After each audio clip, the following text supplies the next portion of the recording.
بسم اللہ الرحمن الرحیم۔ السلام علیکم۔ یہ کتاب آپ کے لیے کاشان بصیرت کے یوٹیوب چینل کی جانب سے ریکارڈ کی جا رہی ہے۔ کتاب کا نام ہے مجالس المومنین۔ اب ہم کتاب کا پارٹ نمبر 8 پڑھیں گے۔ مجلس اول کا بقیہ حصہ، صفحہ نمبر 116۔ حضرت صلی اللہ علیہ وآلہ وسلم کا طرز عمل۔ کیا حضرت فاطمہ الزہرا سلام اللہ علیہ کا مقام ان کی بہن زینب جتنا بھی نہ تھا؟ حاشیہ ہے کتاب کا۔ رسول خدا کو اللہ نے کتنی بیٹیوں سے نوازا تھا، اس سلسلے میں 2 اقوال ہیں۔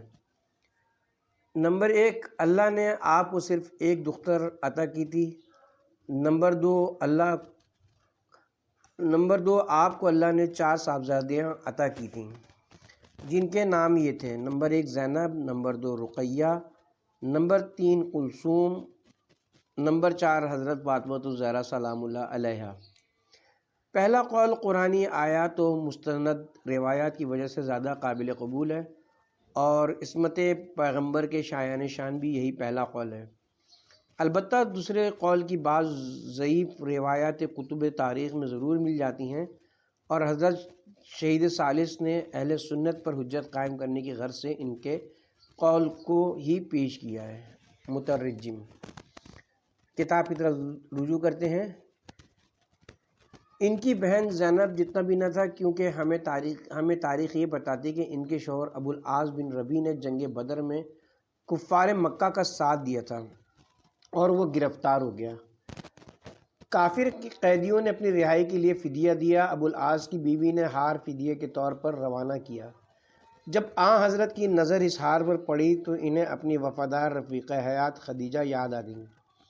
آپ نے اپنے اصحاب سے فرمایا، اگر مناسب سمجھو تو ایک بیٹی کے پاس اس کی ماں کی یادگار رہنے دو۔ مسلمانوں نے کہا، ہم جان و دل سے حاضر ہیں، آپ قیدی کو رہا کر دیں اور یہ ہار بھی واپس کر دیں۔ چنانچہ حضرت نے ابو العاص کو رہا کیا اور وہ ہار بھی واپس کر دیا۔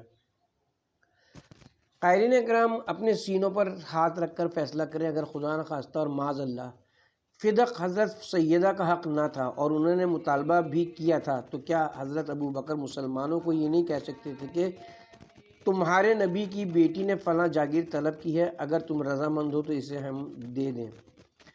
بھلا ایسا کون سا کلمہ گو تھا جو اس سے انکار کرتا، لیکن ایسا نہیں کیا گیا۔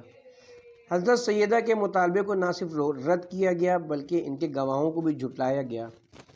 حضرت سیدہ کو جب یہ یقین ہو گیا کہ مقتدر طبقہ انہیں ان کا حق دینا نہیں چاہتا، تو انہوں نے فرمایا، ہاں، غاضبانہ طور پر تم یہ جاگیر اپنے پاس رکھ لو۔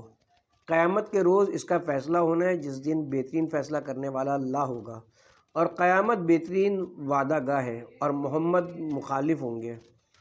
عنقریب تم جان لوگے، اور قیامت کے وقت باطل پرست خسارہ اٹھائیں گے، اور ہر خبر کا ایک وقت مقرر ہے، تم عنقریب جان لوگے۔ بعض اہل حکومت کے وکیل اس قدر تعصب کا شکار ہوئے کہ انہوں نے خدا اور رسول تک کو بھی معاف نہیں کیا۔ ان میں سے قاضی عبدالحی کا نام سر فہرست ہے، جس نے حضرت سیدہ سلام اللہ علیہ کی عظمت کو ہی نظر انداز نہیں کیا، بلکہ رسول خدا صلی اللہ علیہ وآلہ وسلم کی عصمت پر بھی جرح کی ہے۔ اس کے جواب میں ہم کملہ استرجاع ہی پڑھ سکتے ہیں۔ حضرت علی علیہ السلام نے فدق واپس کیوں نہ کیا؟ شارع مقدس نے اپنے مذہب کی حمایت کرتے ہوئے لکھا ہے کہ اگر فدق واقعتاً حضرت زہرا کا حق تھا، جیسا کہ شیعہ بیان کرتے ہیں، اور حضرت ابو بکر نے اس پر قبضہ کر لیا تھا، تو پھر کیا وجہ ہے حضرت علی نے اپنے زمانہ خلافت میں اسے واپس کیوں نہ کیا؟ علماء مذہب حقہ نے اس سوال کے متعدد جواب دیے، جن میں سے ایک جواب وہ ہے جسے امام جعفر صادق علیہ السلام نے بیان کیا ہے۔ امام علیہ السلام سے کسی نے پوچھا تھا کہ حضرت علی نے اپنے دور حکومت میں فدق واپس کیوں نہ لیا اور اولاد فاطمہ کے حوالے کیوں نہ کیا؟ نمبر 1، امام جعفر صادق علیہ السلام نے فرمایا، حضرت امیر المومنین علیہ السلام نے اس مسئلے میں رسالت مآب صلی اللہ علیہ وآلہ وسلم کی پیروی کی تھی۔ رسول خدا کے مکان پر عقیل نے غاضبانہ قبضہ کر کے بیچ دیا تھا، اور جب مکہ فتح ہوا اور حضرت فاتحانہ شان سے مکے میں تشریف لائے تو کچھ اصحاب نے آپ کو مشورہ دیا کہ آپ اپنے آبائی گھر میں قیام فرمائیں۔ یہ سن کر آن حضرت نے فرمایا، کیا عقیل نے ہمارے لیے کوئی مکان چھوڑا بھی ہے؟ ہم وہ خاندان ہے کہ ہمارا جو مال ظلم کے ذریعے سے چھینا جائے ہم اسے واپس نہیں لیتے۔ نمبر 2، قضیہ فدق کی وجہ سے حضرت سیدہ ناراض ہو کر دنیا سے رخصت ہوئی تھیں اور حضرت علی وہ جاگیر واپس کر کے غاصبوں کے خلاف سیدہ کے غصے کو کم نہیں کرنا چاہتے تھے۔ نمبر 3، حضرت امیر نے فدق بزور شمشیر اس لیے واپس نہ لیا تاکہ اہل جہان کو معلوم ہو جائے کہ یہ خاندان اپنی ذاتی منفیت کے لیے بھی کبھی تلوار نہیں اٹھاتا، جبکہ حضرت ابو بکر نے حضرت علی کی گواہی یہ کہہ کر مسترد کر دی تھی کہ اس میں علی کا ذاتی مفاد پوشیدہ ہے۔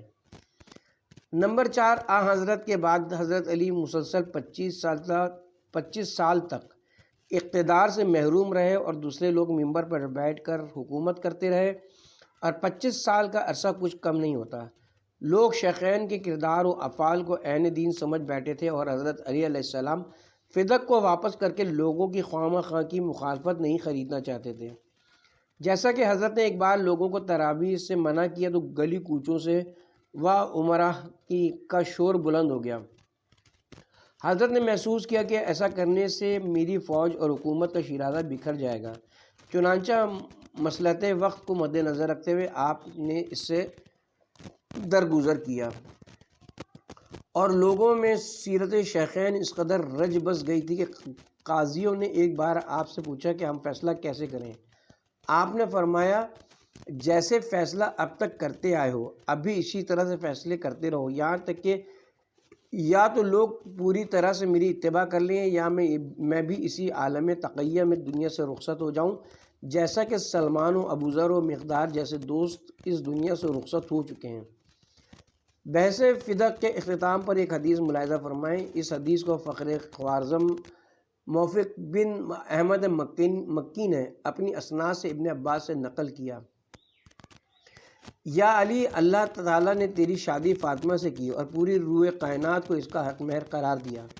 جو بھی فاطمہ سے بغض رکھتا ہو اس کا زمین پر چلنا حرام ہے۔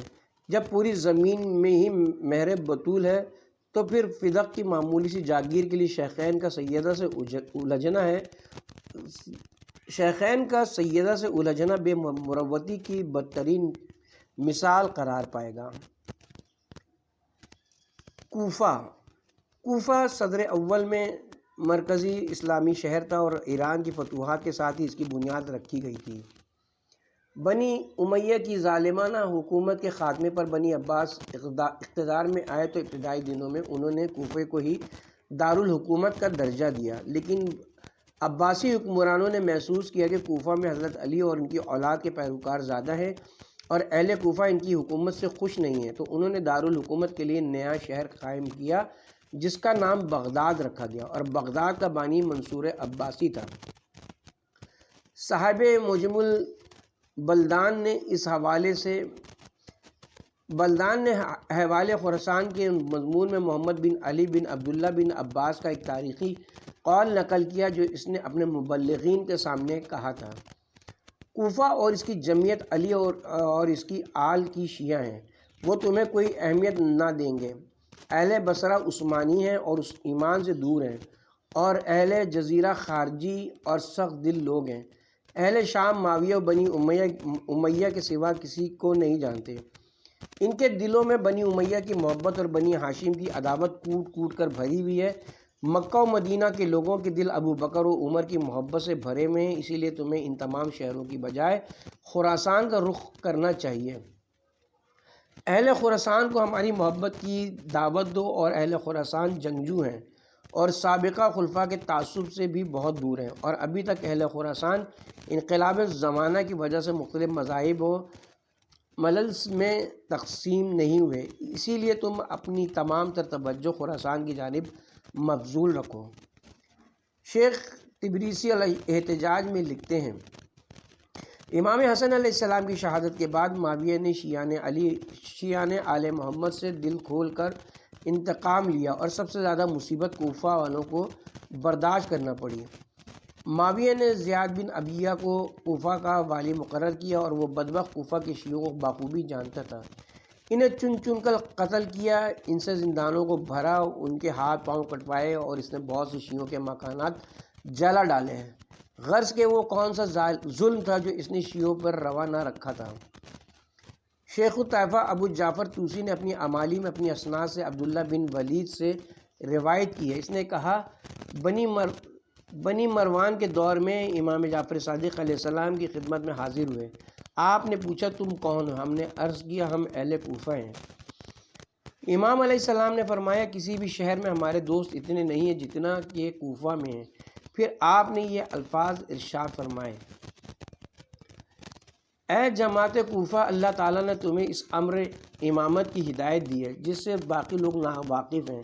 تم نے ہم سے محبت کی جبکہ لوگوں نے ہم سے بغض رکھا۔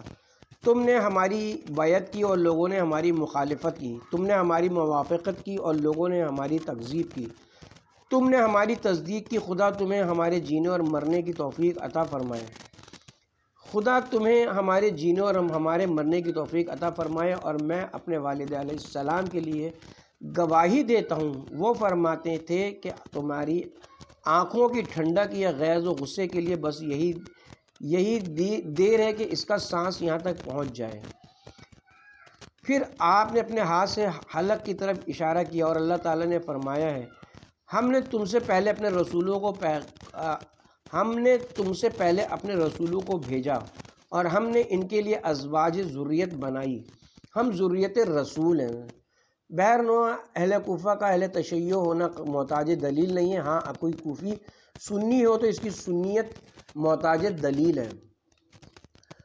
ابو حنیفہ کوفی تھے، اسی لیے بعض لوگوں کے دل اس کے لیے آج بھی صاف نہیں ہے، وہ انہیں شیعہ سمجھتے ہیں یا کم از کم تشیع سے متاثر ضرور سمجھتے ہیں۔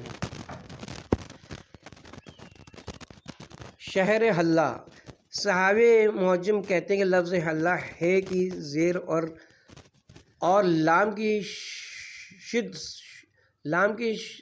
کی شد سے پڑھا جاتا ہے، اور کسی بھی قوم کی جائے نزول کو حلہ کہا جاتا ہے۔ چند مقامات کو حلہ کے نام سے یاد کیا جاتا ہے اور ان میں سے ایک مشہور جگہ حلہ بنی مزید ہے، اور وہ کوفہ اور بغداد کے درمیان ایک بہت بڑا شہر ہے۔ اس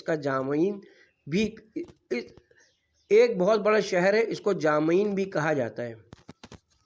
اس شہر کی بنیاد امیر سیف الدولہ صدقہ بن منصور بن مزید اسدی نے 495 ہجری میں رکھی۔ اس سے پہلے ان کا قبیلہ فرات کے ارد گرد رہتا تھا، اور آج جہاں شہر حلہ آباد ہے اس سے قبل وہ جنگل تھا اور وہ اس میں درندوں کا بسیرا تھا۔ سیف الدولہ نے یہاں آ کر اپنا خیمہ نصب کیا۔ اس کے بعد چند روز میں یہاں ایک خوبصورت شہر بن گیا جس کا نام حلہ بنی مزید رکھا گیا، اور جو بعد میں کثرت استعمال سے حلہ کے مختصر نام سے مشہور ہو گیا۔ شعراء نے حلہ کی مدح میں نظمیں لکھی۔ حلہ شہر ابتدائی سے تشیع کا مرکز رہا ہے، اور اہل حلہ کا اہل تشیع ہونا کسی بھی دور میں محتاج دلیل نہیں رہا۔ اس شہر میں مذہب حقہ کے کئی مشہور علماء و فضلاء و مجتہدین پیدا ہوئے جن کے تعارف کے لیے کئی ضخیم جلدوں کی ضرورت ہے۔ نجف اشرف، صاحب معجم لکھتے ہیں نجف پشت کوفہ پر بلندی کا نام ہے، اور یہ قدرتی بلندی شہر کوفہ کے لیے بند کا کام دیتی تھی۔ امیر المومنین علیہ السلام کا مزار مقدس اسی شہر میں ہے۔ روضہ امیر المومنین کو مشہد غروی بھی کہا جاتا ہے۔ کسی زمانے میں یہاں جزیمہ بن ابرشی کے دو ندیموں یعنی مالک اور عقیل کی قبریں ہوا کرتی تھیں، اور ان پر گنبد بنے ہوئے تھے، اور ان دونوں قبروں کو غرین کہا جاتا تھا۔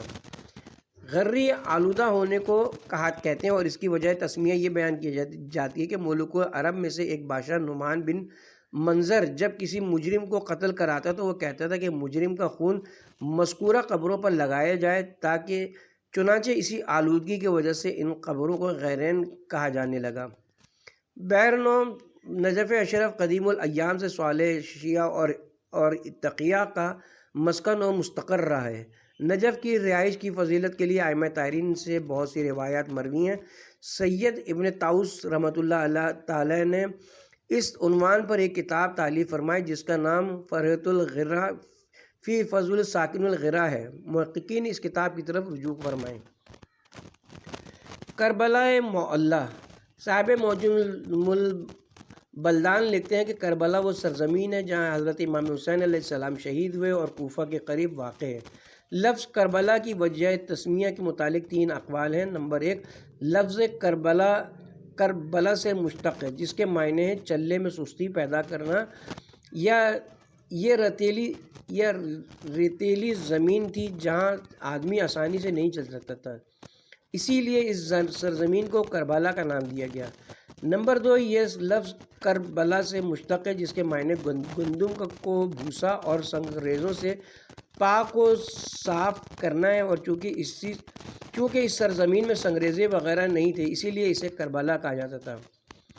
نمبر 3، ایک مخصوص قسم کی گھاس کو بھی کربلا کہا جاتا ہے۔ اس سرزمین پر وہ گھاس بکثرت پائی جاتی تھی اسی لیے اس کا نام کربلا رکھا گیا۔ روایت ہے کہ جب امام حسین علیہ السلام اس سرزمین پر پہنچے تو آپ کے گھوڑے نے چلنے سے انکار کر دیا تھا۔ امام علیہ السلام نے انہیں سے جتنے بھی چابک مارے اس نے وہاں سے قدم نہ اٹھایا۔ امام عالی مقام نے لوگوں سے پوچھا اس سرزمین کا نام کیا ہے؟ لوگوں نے کہا اسے ارض ماریہ کہتے ہیں۔ پھر آپ نے فرمایا اس زمین کا کوئی دوسرا نام بھی ہے؟ لوگوں نے کہا مولا اسے کربلا بھی کہتے ہیں۔ امام علی مقام علیہ السلام نے فرمایا اللہ اکبر، یہ تکلیف و آزمائش اور خون بہنے کی سرزمین ہے، یہاں ہمارا خون بہایا جائے گا اور یہ سرزمین قافلہ آل ابا کا مستقر ہوگی۔ اگر واقعاً اس سرزمین کا نام کربلا ہے تو ہمارے مقدر میں دکھ اور آزمائش ہے۔ اسی سرزمین پر آل نبی پر تلواریں چلائی جائیں گی اور اسی سرزمین پر آل ابا ماتم کریں گے۔ محبان اہل بیت کے لیے شہر مثل جنت ہے، اور ہر زمانے میں محبان آل اطہار نے دور دراز علاقوں سے ہجرت کر کے کربلا میں رہائش اختیار کی اور اس کی خاک کے ذروں کو اپنے سر کا تاج بنایا۔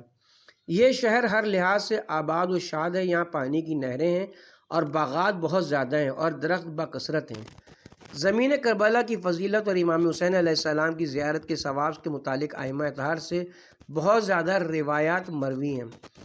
مذکورہ احادیث کے مضمون کو شعراء نے اپنی اپنی نظموں میں بیان کیا ہے۔ مثلاً آپ ان اشعار کو ہی دیکھ لیں۔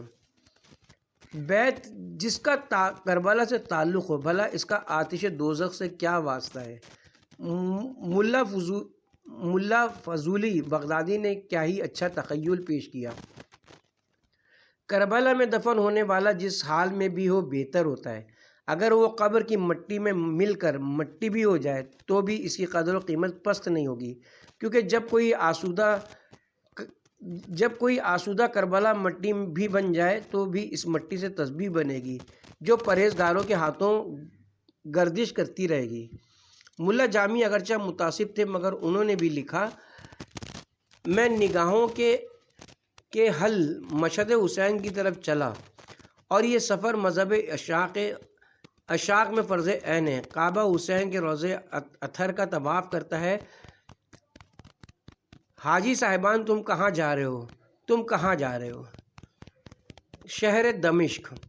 صاحب معجم لکھتے ہیں اس کے پہلے حرف پر زیر اور دوسرے حرف پر زبر پڑھی جاتی ہے اور جمہور اس کے دوسرے حرف یعنی میم پر زیر ہی پڑھتے ہیں۔ یہ شہر ملک شام کا دارالحکومت ہے اور یہ شہر اپنے خوبصورت محل وقوع اور پانی اور درختوں کی کثرت سے جنت نظیر ہے۔ دمشق شہر کی سنگ بنیاد رکھنے والوں کے متعلق مورخین میں اختلاف ہے۔ بعض مورخین کہتے ہیں کہ اس شہر کا بانی دمشق بن سام بن ارم بن نو علیہ السلام تھا اور اس کے 4 مزید بھائی تھے جن کے نام بالترتیب فلسطین، ابلبا، جبئی اور اردن تھے، اور ان تمام بھائیوں نے اپنے اپنے شہر بسائے جو انہی کے نام سے منسوب ہوئے۔ دمشق کی نفیس ترین عمارات میں سے ایک عمارت مسجد بنی امیہ ہے جسے ولید بن عبد المالک بن مروان نے بنوایا اور اس نے اپنی شہرت کے لیے اس مسجد پر خوب دولت لٹائی۔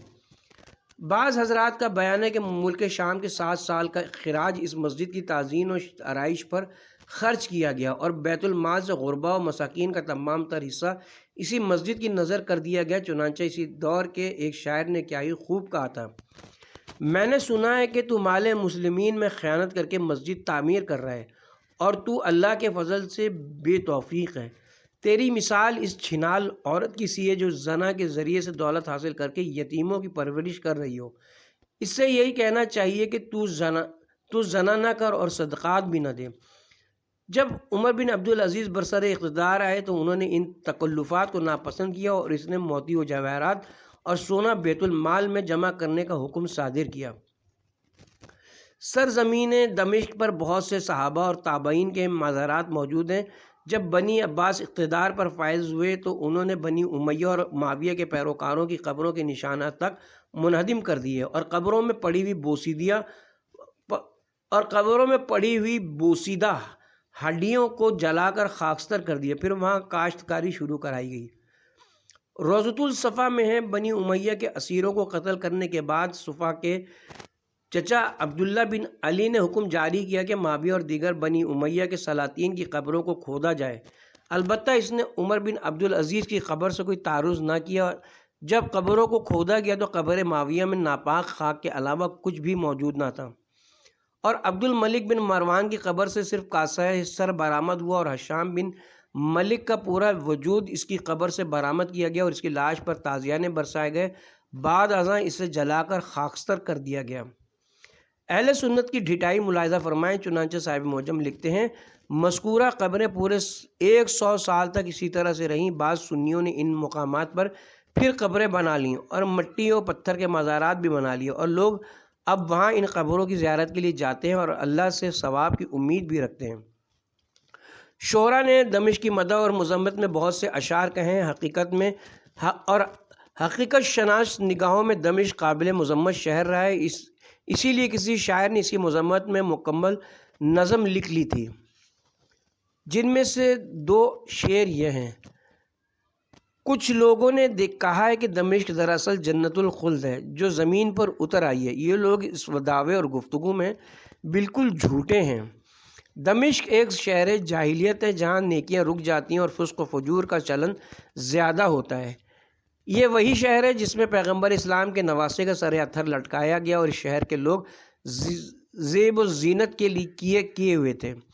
البتہ کچھ عرصے کے لیے اس ظلمت قدر دمشق میں نور ایمان چمکا، جیسا کہ سیوطی نے تاریخ الخلفاء میں لکھا ہے۔ 360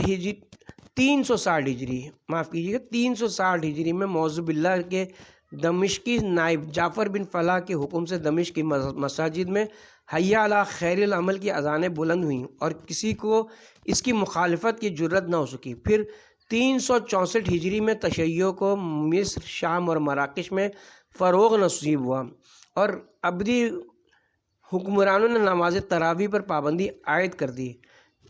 ذہبی ذہب اللہ بنورہ کا تعلق شام کے علماء شافعیہ سے تھا۔ اس نے اپنی کتاب میزان میں ابراہیم بن یعقوب سعدی جوزجانی کے متعلق ابن عدی کا یہ قول نقل کیا ہے۔ ابراہیم اہل دمشق کے مذہب کا شیدائی تھا اور اہل دمشق کا مذہب ناسبیت اور امیر المومنین علی ابن طالب علیہ السلام کی عداوت ہے۔ اس پر ذہبی نے اپنا ذاتی تبصرہ کرتے ہوئے لکھا ہے، ابن عدی کا یہ قول درست نہیں ہے۔ البتہ اہل دمشق کا مذہب چند سالوں تک ناسبیت پر مشتمل رہا ہے اور اسی طرح سے حکومت عبیدیہ میں تشیع بھی ان کا مذہب رہا ہے، لیکن اس وقت الحمدللہ ناسبیت معدوم ہو چکی ہے اور تشیع مخفی و مکتوم ہو چکی ہے۔ سید اجل فاضل محدث امیر نسیم الدین میرک شاہ اصیلی نے ذہبی کی تردید کرتے ہوئے لکھا، اہل شام ناسبی ہیں اور قیامت تک یہ ناسبی ہی رہیں گے۔ واضح رہے کہ سید اجل کا یہ نظریہ بربنائے تغلیب ہے، ورنہ تمام لوگ جانتے ہیں کہ دمشق کے ایک محلے کا نام حضاب ہے اور وہاں شیعان امیر المومنین رہتے ہیں اور عراقی حجاج جب دمشق پہنچتے ہیں تو وہ اسی محلے کے افراد کو اپنا ہم مذہب سمجھتے ہوئے ان کے پاس رہائش رکھتے ہیں اور شامی اس محلے میں جانے والے ہر شخص کو شیعہ ہی سمجھتے ہیں۔ ایک تفسیر میں مرقوم مرقوم ہے کہ کابل احبار نے دمشق میں مستقل سکونت اختیار کر لی تھی اور یہیں مکان تعمیر کر لیا تھا۔ حضرت عمر نے انہیں لکھا کہ تم مدینہ کیوں نہیں آتے جہاں حضرت کے صحابہ رہائش پذیر ہیں۔ کابل احبار نے جواب میں لکھا، میں نے سابقہ کتابوں میں پڑھا ہے کہ شام میں خدا کا خزانہ ظاہر ہوگا، اسی لیے میں نے یہاں رہنے کا فیصلہ کیا ہے۔ مؤلف کہتا ہے کہ اگر کابل احبار کی بات درست ہے تو پھر شام کا خزانہ محلہ خراب میں رہنے والے مومنین ہی ہیں، کیونکہ خزانہ ہمیشہ خرابوں سے ہی برآمد ہوتا ہے۔ قاہرہ، مصر۔ اس شہر کے متعلق صاحب معجم لکھتے ہیں، یہ شہر مصر کا موجودہ دارالحکومت اور اس ملک کا سب سے بڑا شہر ہے اور مصر کی سب سے بڑی فوجی چھاؤنی ہے۔ فاطمی حکمران المعز الدین اللہ کے غلام جس کا نام جوہر تھا، اس نے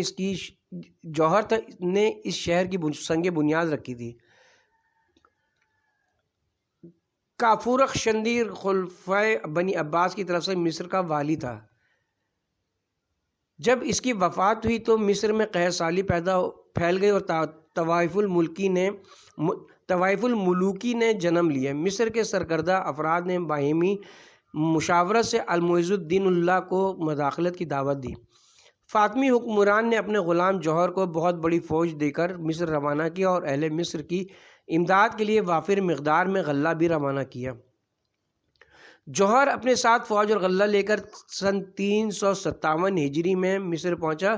اہل مصر نے اس کا پرتپاک استقبال کیا۔ جوہر نے کافور خشدی کے باغ میں قیام کیا اور اس نے قاہرہ شہر آباد کیا۔ فاطمی خلفاء مسلسل 3 صدیوں تک افریقہ اور مصر پر حکومت کرتے رہے اور مذہب شیعہ بالخصوص اسماعیلی نظریات مصر میں پوری طرح سے رائج رہے اور اس دوران مذہب اہل سنت مغلوب و مقہور رہا۔